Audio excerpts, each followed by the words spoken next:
দেখুন, শেখ শাহজাহান গ্রেফতার হয়েছে। রাজ্য পুলিশের পদক্ষেপকে আমরা স্বাগত জানাচ্ছি।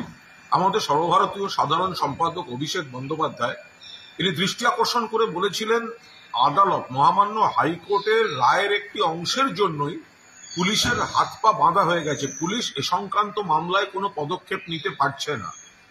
অভিষেক বিষয়টি সামনে আনার পর আদালত সেই বিধিনিষেধ সেটা প্রত্যাহার করেন এবং পুলিশকে কাজ করার ছাড়পত্র দেন।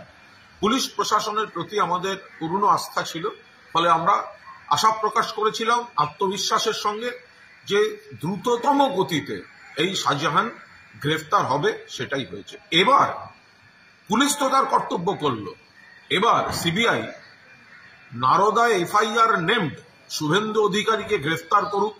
অ্যালকেমিস্ট নিয়ে ইডি তদন্তে নেমেছে, অ্যালকেমিস্টের ব্র্যান্ড অ্যাম্বাসাডার মিঠুন চক্রবর্তীকে গ্রেফতার করুক। মহিলা কুস্তিগির সাক্ষীদের উপর অসভ্যতা করে শ্লীলতাহানি করেছে বিজেপির সাংসদ ব্রিজভূষণ, তাকে গ্রেফতার করুক। আর নির্মলা সীতারামন এত বড় বড় কথা বলে গেলেন, অথচ দেশের ব্যাংকগুলো থেকে হাজার হাজার লক্ষ লক্ষ কোটি টাকা লুট করে যারা বিদেশে রয়েছে, সেই ব্যাংক লুটেরাদের গ্রেফতার করে আনো।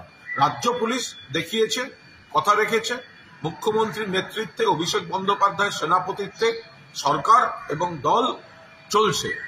এবার কর্তব্যটা সিবিআই ইডি কি করে সেটা দেখারও আমরা অপেক্ষায় আছি।